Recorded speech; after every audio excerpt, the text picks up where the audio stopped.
Сәлем достар, менің каналыма қош келдіңіздер. Бүгін біз сіздермен сүт қосылған қимақ дайындаймыз. 3 жұмыртқаға 2 ас қасық қант қосамыз, шым тұз қосамыз. Сосын барлығын жақсылап араластырамыз.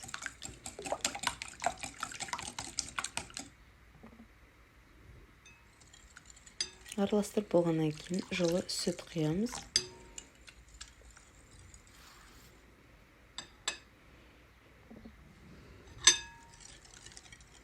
Енді ұн қосамыз. Ұнды видеодағыдай бөліп қосамыз. Енді ас содасын қосамыз. Сосын тағы барлығын жақсылап араластырамыз.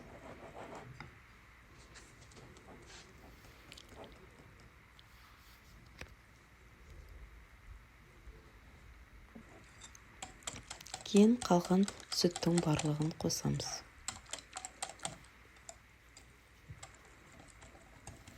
Жақсылап араластырып, сұйық май қосамыз.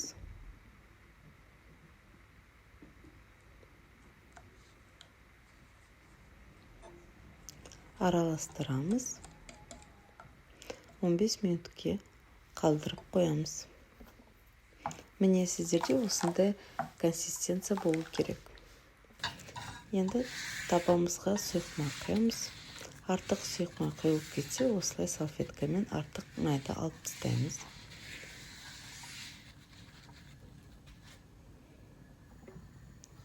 Таба жақсы қызып тұру керек. Жақсы қызған табаға міне осылай қимақты құямыз.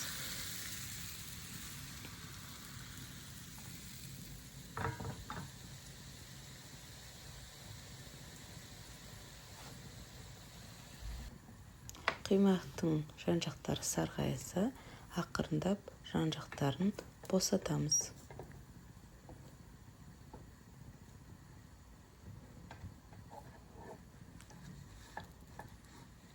Аударамыз.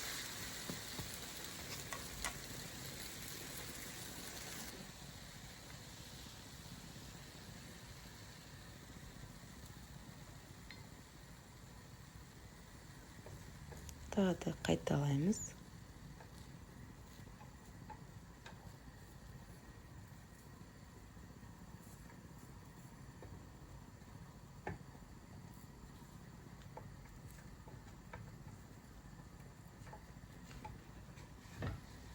Мына жерде қолмен көмектесіп жүруге болады.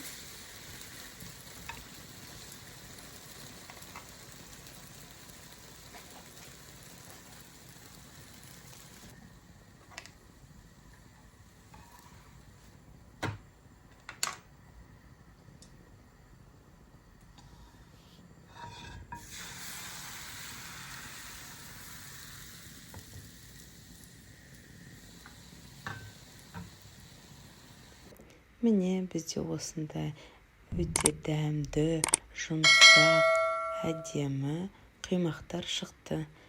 Сіздер де міндетті түрде осы рецептпен дайындап көріңіздер. Ас болсын.